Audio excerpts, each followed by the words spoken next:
Shalom, jemaat yang dikasihi Tuhan dimanapun saudara berada. Apa kabar? Salam sehat, tetap semangat.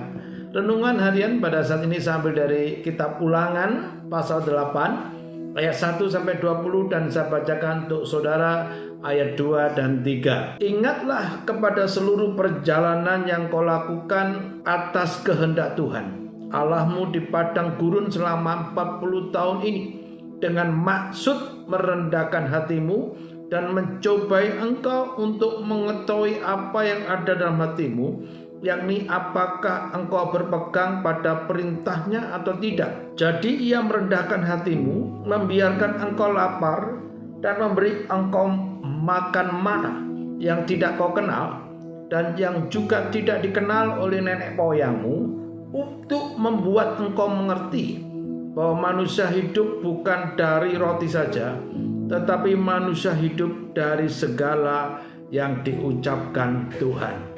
Amin. Kalau kita memperhatikan perjalanan bangsa Israel selama 40 tahun di padang gurun, maka kita melihat bahwa semua itu dalam rancangan Tuhan. Bangsa Israel dibebaskan dari perbudakan di Mesir, dan untuk membebaskan bangsa Israel, Tuhan memberikan 10 tulah kepada orang Mesir.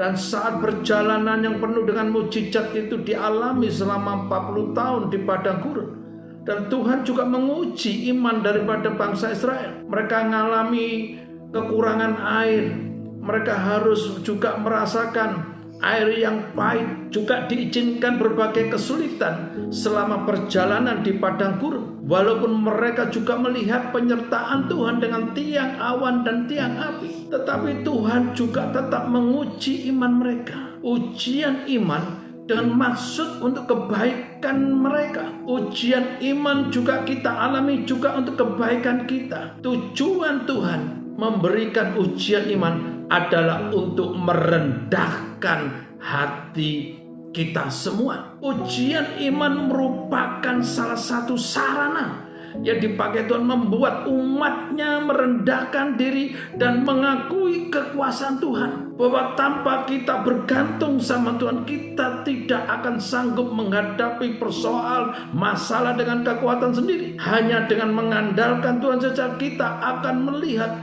betapa Tuhan itu mengasihi kita dan Tuhan mampu menolong kita kalau kita bergantung sama Tuhan. Dan saat kita tidak bergantung sama Tuhan, kita akan mengalami kekalahan. Tuhan ingin umatnya memiliki kerendahan hati. Tuhan ingin umatnya hanya mengandalkan Tuhan, tidak sombong dan hidup memuliakan Tuhan. Ayo, setiap ujian yang kita alami, persoalan masalah yang Tuhan izinkan, semuanya untuk kita mau merendahkan diri di hadapan Tuhan, untuk kita mengandalkan Tuhan, hidup memuliakan Tuhan. Pasti Tuhan bekerja dalam segala sesuatu untuk mendatangkan kebaikan bagi kita. Tetap semangat, Tuhan memberkati.